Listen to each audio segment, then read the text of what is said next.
Hey, what's up, everybody? Welcome back to another Library of Ruina reaction. Today we have And Then Is Heard No More. I was informed, despite this being requested earlier in the Patreon queue by Pobat, than the Poems one. He said I had to listen to Poems last because it was like a credit song and he just thinks that would be cool. Literally his exact words. So here I am listening to this one. I think this is the last one that he gave me, so that leads me to believe this is the last one before the Poems one, which will be the last one. So if he's incorrect there, let me know which one I'm missing, because I might as well do them all if I'm gonna be doing this anyway, and he's gonna have me do the last song last. So either way, let's hear this one, shall we? Let's go. Do the candles look forward to being used? Oh. Enjoy the day. Adieu, adieu. Oh. Okay. Every word I have saved for you came out wrong. Afterwards, This is like I spoke no more. Celtic Nordic lullaby. This is cool. Hold up. Someone who had every intention to be brave was a coward. On point with the harmonies too. Dude, okay, I'm on board immediately. One of my favorite areas of the world. My favorite musical genres.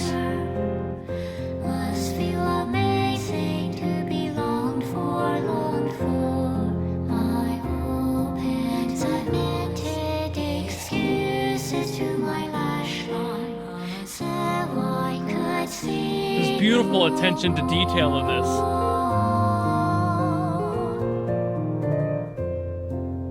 They really did their research right in this one. This sounds gorgeous.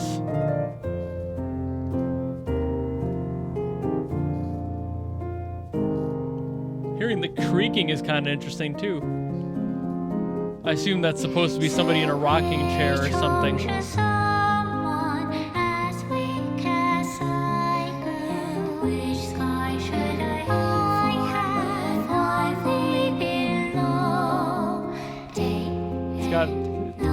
on the perfect cadence too. I mean, that is kind of part of the genre, but of all things this could have been, this is the best possible option for me.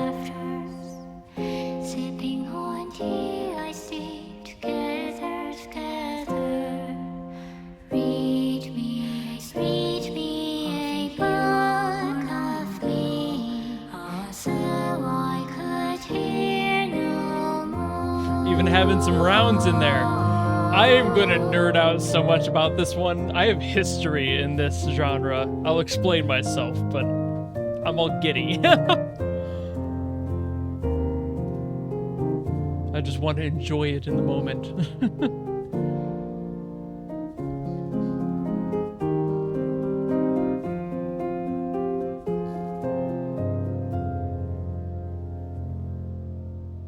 Gorgeous.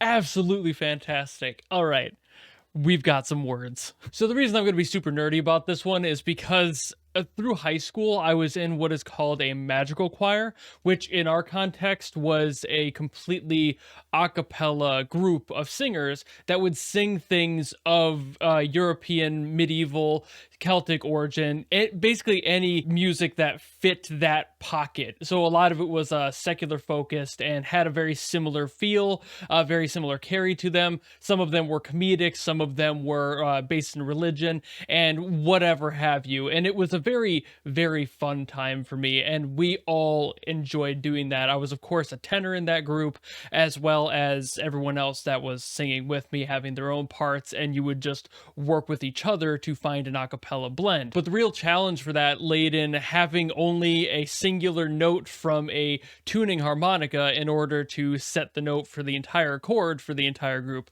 for the entire song. And we would do that constantly. We would have shows where we all dressed up, we would go to events and dressed up in our full attire and would sing our songs based sometimes on the time of the year and everything. So point I'm trying to make is here, I am very much familiar with everything that this song is doing, albeit yeah, we didn't really have backing tracks for any of our stuff. We did practice and learn with them sometimes, and a lot of the time with our choir teacher having their piano, so we just learned like that. And this type of music is right up there, right comfortable with my entire knowledge of singing. One of the main things to mention is, of course, the flow of this song, the feel of it. It was seemingly in 3/4. I suppose it could have been 6/8, but that is very common in that style of music as well. That's sort of 1 2 3 2 2 3 3 2 3, etc., etc.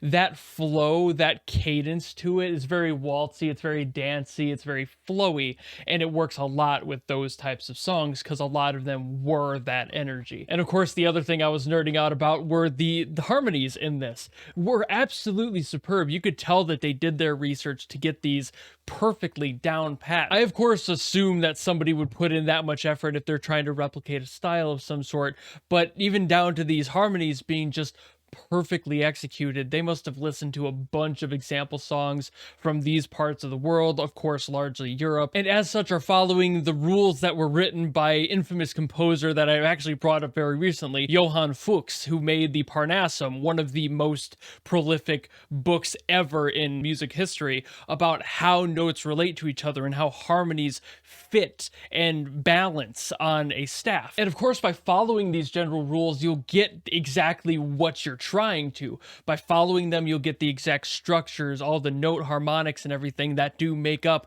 that known sound of what has become almost all of classical music, as well as most of what has inspired modern music, especially in the West. So I think that's just kind of cool that within, like, I think twice in the same week, I've been able to bring up that book, that structure, and that knowledge. I think it's a pretty wide net to cast because, like I said, a lot of music follows these rules, but these ones that are written to be more traditionally referential are why these songs work so well, even though they're written in such a modern time. If you follow things like this and really pay attention to what is being written, you're able to understand these immediate parallels between the two and see where the note structures are being set, whether it's a third or a fifth, a sixth, whatever have you, in the harmonic structure of these songs. And I'm geeking out about it. But aside from the technical music jargon, I think that there are a lot of cool things lyrically with this song too. I didn't focus on those so much while I was actually listening. I was a little bit more distracted by the actual technical side of it than I was the lyrics, but I did read the lyrics afterwards just to kind of reset myself and remember what some of was said. And I think my favorite lyric in this is probably "cemented excuses to my lash line so I could see no more." And that sounds to me like blocking their own vision, like obscuring their own sight of what is happening with excuses. And I think that's really cool. I think that is a concept alone in its own like isolated box in a lyric sense is just a really neat sentiment. It's a very cool line. I think that is awesome. Of course, I gotta assume I'm correct with the lyrics and the intent of them. The sense of cementing your eyelashes with excuses sounds very much like it is somebody who is either trying to make up for the excuses they made in the actions they are doing now, or they are regretting those decisions they made that led them to where they are now. You know, it's these sorts of things that like make you think. I like these things. I'm being a nerd today. But what a song. And I'm going to stop it here because if I keep going, I will not stop. And that's a whole separate problem. So thank you all so very much for watching. Please let me know if there are any other songs from library that I haven't gotten to that I should listen to before poems. Like I said, I'm pretty sure Pobat has put all of them in at this point. But if there's any that I have not done a video on, please let me know before we get there so we can get to them first. And aside from that, thank you all so very much for watching. And if you want to follow me and support me and all that, you know how to do that. And I will see you in the next video. Goodbye!